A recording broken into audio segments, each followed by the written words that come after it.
Hi, I'm Peter King of Sports Illustrated. Along with my colleague Michael Silver, it's my pleasure to introduce the 1995 Denver Broncos video yearbook. In this Sports Illustrated special presentation, we're going to give you an exclusive look at Denver Broncos football, past, present, and future. And we're going to start with a review of the 1994 Broncos season, a highlight package we call A New Beginning. And Michael, there were quite a few lowlights early in last season for the Denver Broncos. First time in a long time that any of us have seen some true mortality shown by John Elway. At the beginning of the year, he was having a hard time clicking with their new free agent acquisition, Anthony Miller, who came over from San Diego. But I think by the last 6 or 8 games of the year, he was clicking not only with Miller, but he found a new target in Glenn Milburn, the exciting young running back that they have, who he found 77 times. So I think offensively, especially with Mike Shanahan coming in as the new coach and offensive architect, they're going to be okay. What about on defense? Well, I think it was real encouraging to see them go out and sign a pair of free agent defensive tackles, both from the Cleveland Browns. I'm talking about Michael Dean Perry, the perennial All-Pro. He suffered from ankle problems in recent years. Hopefully for them, those are a thing of the past. Also, James Jones, another fine defensive tackle. Together, I think these guys give the Broncos defense a backbone for the first time in a long time. And if Shanahan is right, Shanahan believes that very soon they're going to be playing more competitive defensive football because he went out and put his money where his mouth is. He spent much more money defensively in free agency than he did on offense. These are just some of the things we're about to see. For in addition to 1994 highlights, we'll also take you on a special trip down memory lane in our Broncos Classics segment. That segment will feature a retrospective on the career of Rich Tombstone Jackson. So without further ado, Sports Illustrated proudly presents the 1995 Denver Broncos video yearbook.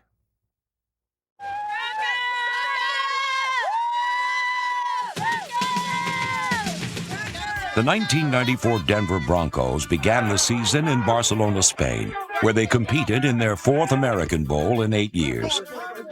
However, when they returned to the States and began the regular season, an anticipated ride to the playoffs turned into a wild and out-of-control excursion that would result in only their 4th losing season in 22 years. Elway loses the ball.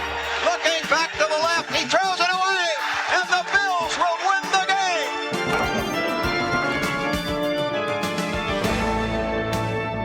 game. Each week brought only new trials and tribulations for an organization that is accustomed to winning. And when expectations failed to be met, changes ensued. Wade Phillips' tenure as head coach came to an end when this disappointing season ended in January. To compete for the AFC West Championship as well as the Super Bowl, the Broncos launched a new beginning by hiring Mike Shanahan as the 11th head coach in franchise history. During his 20-year career, Mike has coached in the postseason 15 times, including 7 conference championship games and 4 Super Bowls, and most recently directed the world champion 49ers as offensive coordinator. Mike had the opportunity to stay where he was, which was in San Francisco, which was obviously a very, very good job. He had the opportunity to take other head coaching jobs, and he chose Denver. That makes me very proud. Makes me very proud of this city, makes me very proud of my team, to know that Shanahan's coming here to coach it. Mike Shanahan will have full control of football operations. That's what I want him to do. So it's my great, great pleasure to introduce the new head coach of the Denver Broncos, Mike Shanahan.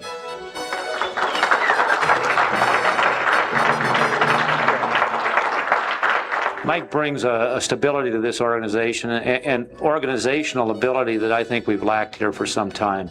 And put that together with his coaching ability, and I think we've got the makings of a very good football team.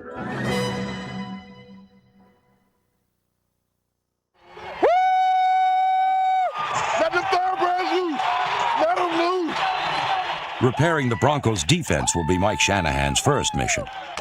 Well, from a priority perspective, I think you always start with defense. And defensively, we finished 28th in the NFL last year. And in order to win championships and get in the playoffs and have any success or have a chance for any success, you've got to have a strong defensive football team. So that's where our needs have, at least we've tried to address our needs in this free agency on the defensive side of the football. The arrival of free agent defensive tackles Michael Dean Perry, number 92, and James Jones, number 96, both formerly of the Cleveland Browns, should beef up the middle of the Broncos' defense immediately.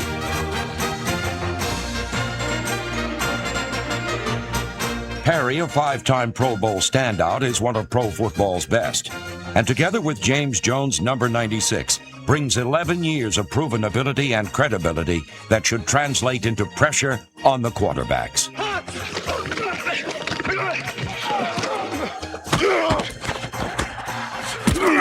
Their arrival, along with that of Mike Lodish, should bolster a defensive line that includes Harold Hasselback, number 96, Jeff Robinson, Willie Oshedin, and Dan Williams, number 90. With 63 tackles and 6 sacks last season, Shane Dronette, number 99, is a defensive end who's just coming into his own. Simon Fletcher, on the other hand, has been one of the game's surest tacklers for 10 seasons. And for the last 7, number 73 has led the Broncos in quarterback sacks. Simon Fletcher has been that outside linebacker, the defensive end off the weak side. He's got great work ethic, great speed. He's a player that's had a lot of success at his position, and I expect a great year out of him.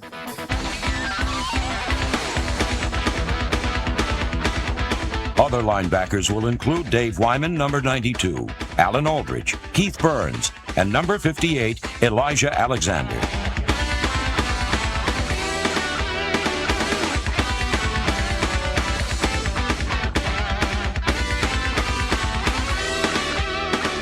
In the free agent market, the Broncos signed former Eagle middle linebacker Britt Hager, number 54, a solid run stopper. There will be new additions in the secondary as well, as former Jet cornerback Eric Thomas and former Raiders corner Lionel Washington bring their big play abilities to the Broncos. These new additions, along with holdovers Ray Crockett, Randy Hilliard, Darryl Hall, Rondell Jones, and Ronnie Bradford, should make for a Broncos defensive turnaround.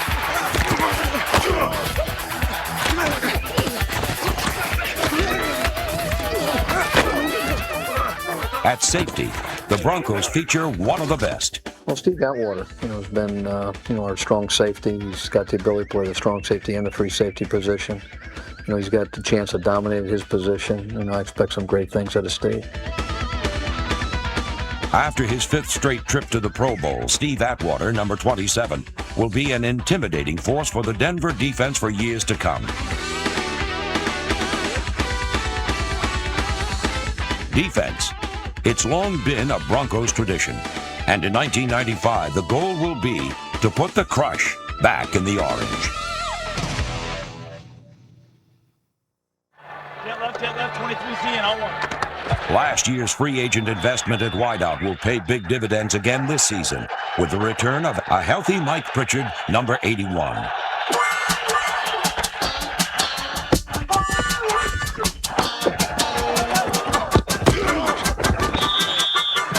Good shot, John. Keep throwing that, baby. Jet left, 23 wide, 6 point, I'll walk.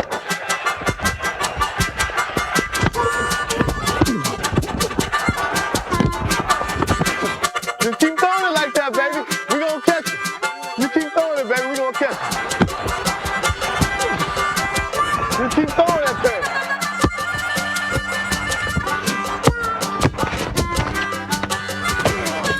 Good shot, John. Just when Pritchard was getting his groove last season, a kidney injury limited his performance to 19 catches in just 3 games. Still, there was enough to prove that in combination with Anthony Miller, Ready to roll? together, they formed a deadly combination. Elway's in the gun, has the ball, backs up. Here comes pressure from the left side. John steps away with it, lets it go long toward Miller. It is caught for a touchdown. Good job, all the way down. Hey. Congratulations, first touchdown. Was it longer than mine?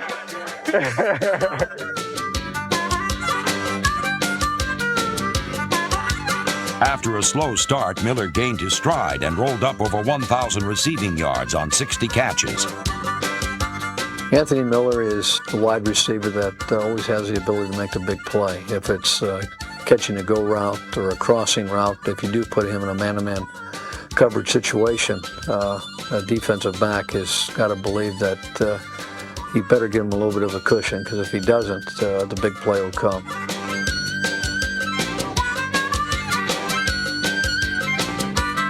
Near side, Elway's got the ball, and he's got some time, throwing to the end zone. Miller! Touchdown! Miller wasn't the only Broncos 1,000-yard receiver. Number 84, Shannon Sharpe, also hit the century mark receiving and proved to be a tight end with superhero abilities. Where did they get a load of me? Sharpe led the team with 87 receptions.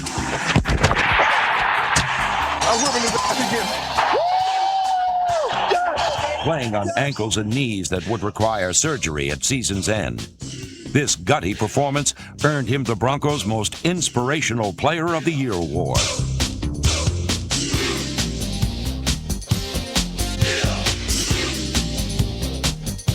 Receiving wasn't the only thing that earned Sharpe a third straight berth in the Pro Bowl. I slapped that Gert. Yeah, thank you. Hey, I caught Gert napping. You came back. Bam! I caught Gert napping. I peeled back on it. Slapjack. Shannon is a type of tight end who's probably a little bit on the undersized area in that 230, 235 range. But he's got the upper body strength to block those defensive end and outside linebackers. And it's very hard for a linebacker to cover one-on-one because he is so strong, he is so quick. So he's the ability to beat the two deep. He's got the talent to beat a strong safety one-on-one. So he's really a big threat for us in our offensive scheme. Shannon Sharpe is a character with character, and one of the NFL's most entertaining and exciting players.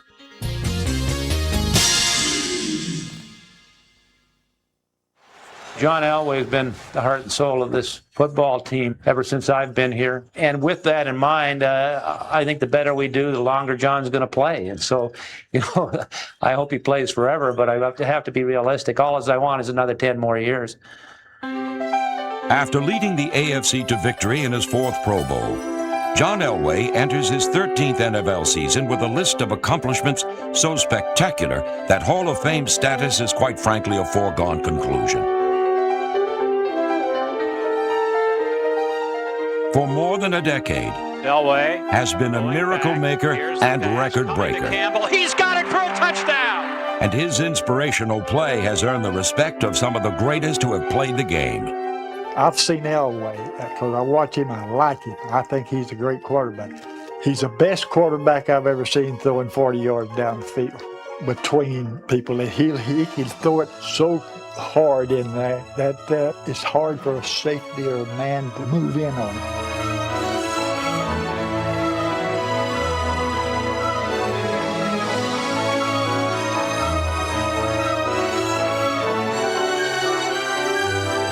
While he delivers touchdowns with his arm, he wins games with his heart. Well, John, to me, is one of the most fierce competitors I've ever been around. He doesn't know how to lose. There's only one thing that matters to John Elway, and that's winning championships. And he's going to be in the Hall of Fame someday, and you understand the reasons why. You got to watch the backside guy off the slot. Trailing Atlanta by 11 points in the fourth quarter. Boy, he's jumping so far and fast. That's all he was taking, man. Okay. Number 7 performed yet another miraculous comeback. And there goes the pass long, and it will be caught. Touchdown, Miller. Anthony Miller's touchdown and subsequent 2-point conversion brought Denver to within 3 points of the Falcons. Suddenly, the Broncos were within striking distance, and with barely 2 minutes remaining, Elway drove Denver the final 57 yards. He's right. He motion 70, double team on. Hurry up, hurry up! For the 34th time, John Elway brought the Broncos from behind to win in the fourth quarter.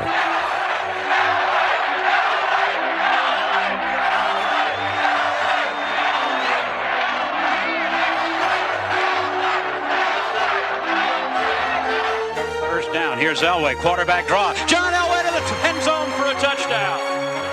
Number 7 had once again orchestrated magic in Mile High.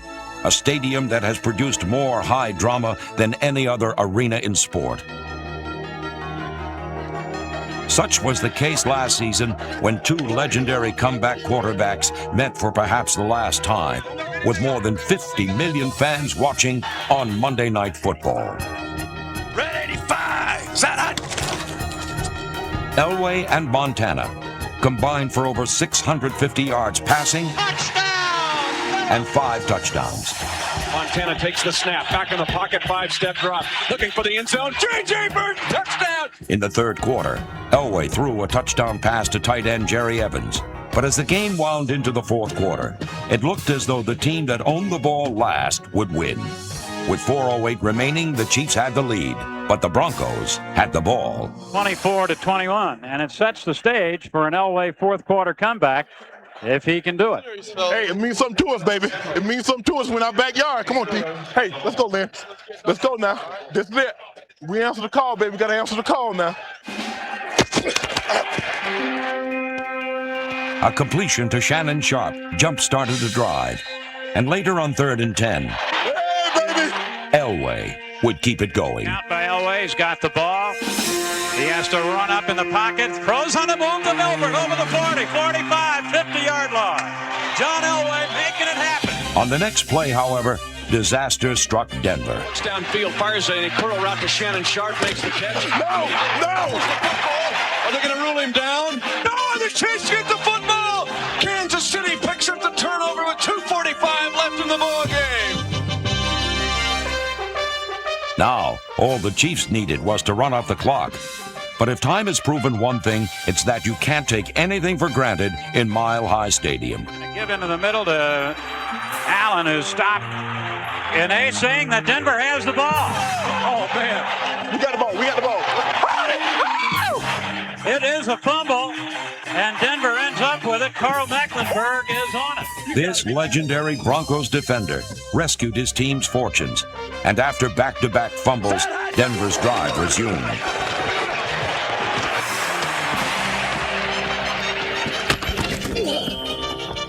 But 5 plays later, Half right, quarterback 42-4-1. the Broncos lined up a man short on 3rd and goal. We need another receiver, John! We need another receiver! Shannon Sharp atoned for his earlier fumble with some quick thinking that turned a potentially demoralizing play into the go-ahead touchdown. They got 10 men on the field. Elway's going to run it up the middle. Flag is down. Elway scores. If you have 7 on the line of scrimmage, the play should stand. And I thought Shannon moved up on the line of scrimmage. I'm on the line. Right. Touchdown. I'm on the line. I'll play with 10. I'm on the line. Elway scores a touchdown. But Dave explained it to you exactly what happened. Only 10 men, but they had the required 7 on the line of scrimmage. It was one of the most exhilarating comebacks Mile High Stadium had ever witnessed.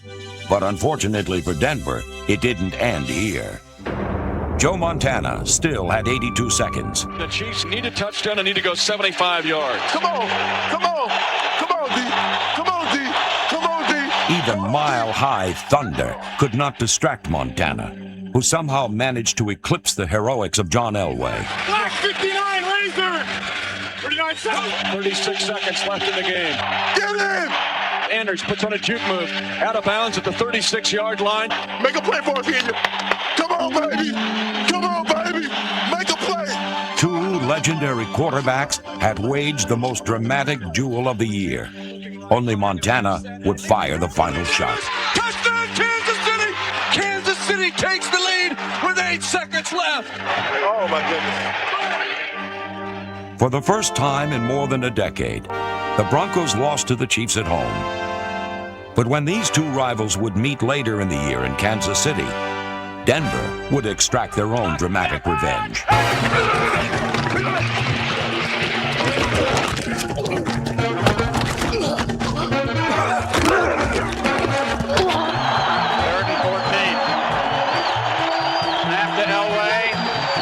To the end zone, steps up, lets it go long. It's coming to Miller. He makes the catch. And John Elway threw that ball a long way. Boy, he did. He just cocked the arm and let it go. Shannon Sharp caught 10 passes and kept the Broncos in the lead most of the game. Okay, Elway is going to pass it, and Sharp's going to catch it at the 20, at the 15, at the 10, at the 5, and into the end zone. Sharp broke a tackle around the 8-yard line and went in for a touchdown. But when Elway was injured in the fourth quarter, the Chiefs rallied to tie, then were poised to win it on the last play of the game. Broncos rush it. It was blocked. Blocked, and the Broncos scramble for it. We do now go to overtime.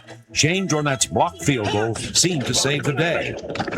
But in overtime, disaster struck once more. Denver now needed something great from its defense. And that's just what they got from two all-time greats, Carl Mecklenburg and Dennis Smith. And here's the give again to Allen, and it's fumbled. Broncos ball. Dennis Smith is on it at the 25-yard line. This final twist of fate was all Denver needed.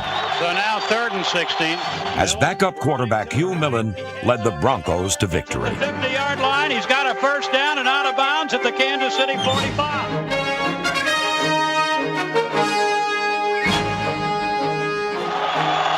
Campbell will hold 35 yards.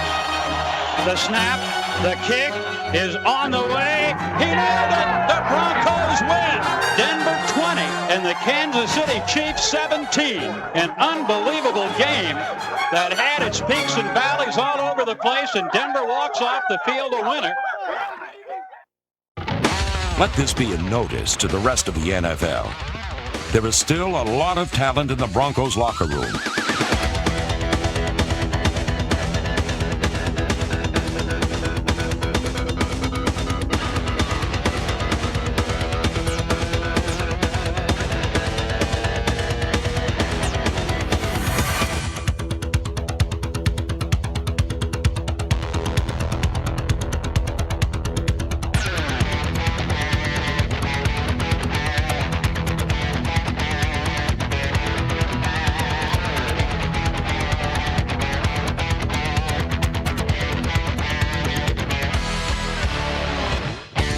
This is a team whose time is coming. A franchise with a great tradition and the resources and talent to further that reputation.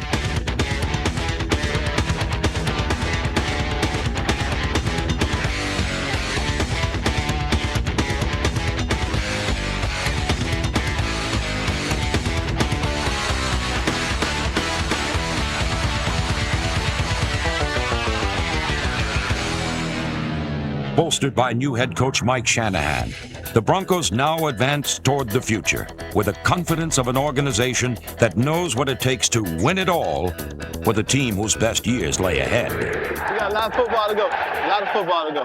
Hey, let's go out and play like we can play. Go out, hustle around, have some fun. Eliminate those mistakes last year, and we'll go home and win it. Have some fun. Ready?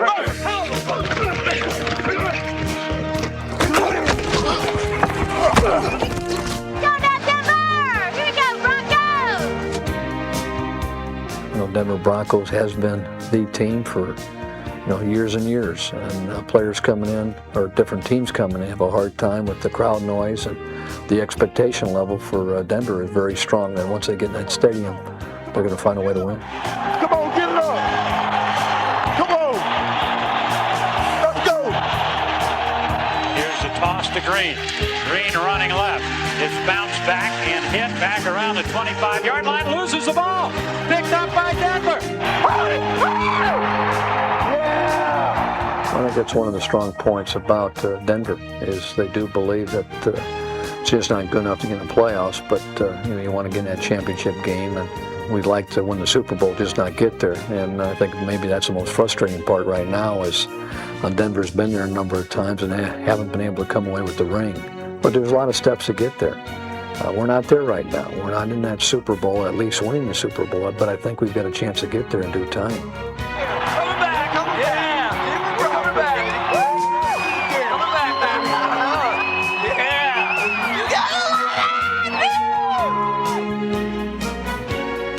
In the fans in Denver, of course, are the greatest fans in the National Football League, and we've got to put a competitive team on the field for these fans. I mean, we've got 76,000 people out there every Sunday when we play, and they expect us to be at the top of our game and be top performers in the league. And I think they, quite frankly, are due that kind of performance from the Broncos. I mean, the kind of support they give us, we ought to be able to give it back.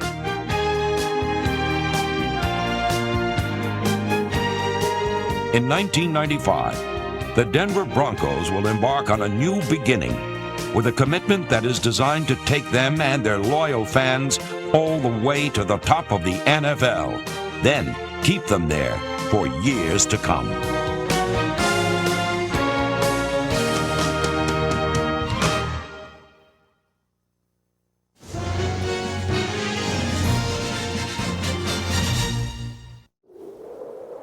Denver was the Siberia of the NFL in the late 60s. The Broncos were so terrible that the team was exiled by the media, and the players became prisoners in pro football's wasteland. One outcast was Rich Jackson, number 87, who was the focal point of every opposing offense, but never the focus of a television lens. The defensive end labored in obscurity, an anonymous Superman who destroyed everyone he faced.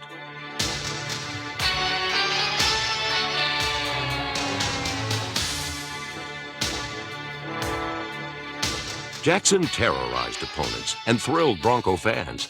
He was as menacing as a clenched fist.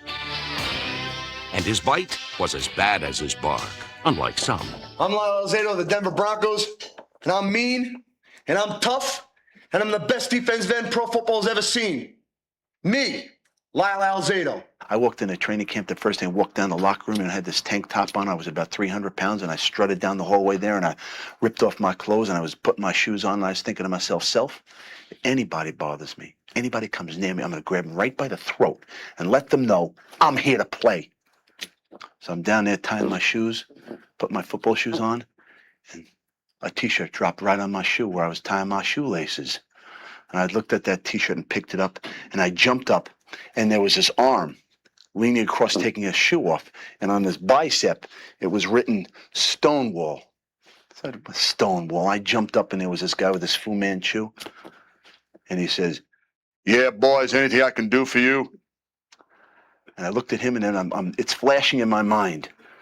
Stonewall, Tombstone Jackson, Rich Jackson. Oh my God. So I looked at that T-shirt and I looked him right in the face and those big brown eyes were glaring right at me and I looked at that T-shirt and I said, well, Mr. Jackson, would you like me to fold this for you? He was called Tombstone, a name that symbolized the end of the line, the final resting place for quarterbacks and running backs.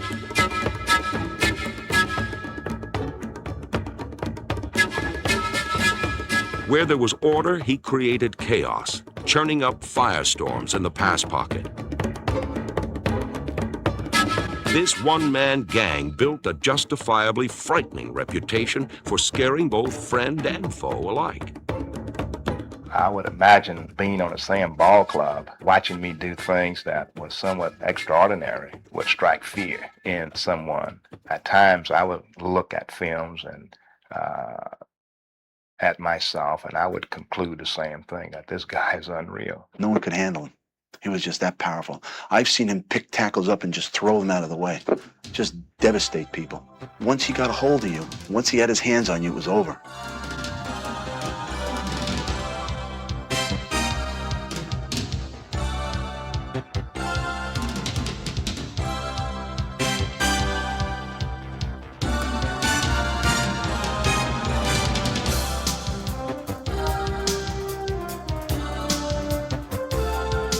The thing that I liked about him, and why I would say he's one of the two greatest defensive ends I've ever seen, the other one being Deacon Jones. David Deacon Jones played defensive end for the Rams and gobbled up publicity almost as fast as he swallowed up quarterbacks.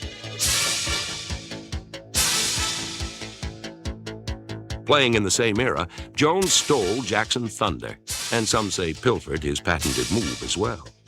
I developed the thing they call a head slap. Because anytime you go upside a man's head or a woman, then they have a tendency to blink their eyes or close their eyes, and that was all I needed. The inventor of the head slap. I had halo spinner. I had the bulldog moves. When I come off the ball in a sprinter stance, low and hard, it's a matter of taking the left hand and throwing it up. There you go. Made the motion with my left hand to the side of the head. Oftentimes the quarterback is sitting there like ducks in a pond. I used another move, which I call a halo spinner. You come off of the head slap, come back inside, up the pipe. By a double head slap. And it would boom, just like so. And that gave you a headache for the entire, you finished that, really. He hit me the hardest of anybody that ever hit me side the head. And it was like a mule kicked me in the head when he hit me, you know. And you don't let an opponent know he hurt you. But he hit me, all I could see was stars, and I could barely make it back to the huddle. Boy, that thing would come up on the side of your head, either side, just knock you for a loop. It was like a Joe Frazier left hook, just stop you dead in your tracks. To quarterbacks, the looming specter of Tombstone Jackson was a fearsome sight. Like Michael Myers in Halloween or Freddy Krueger in Nightmare on Elm Street, he was a horror from which there was no escape.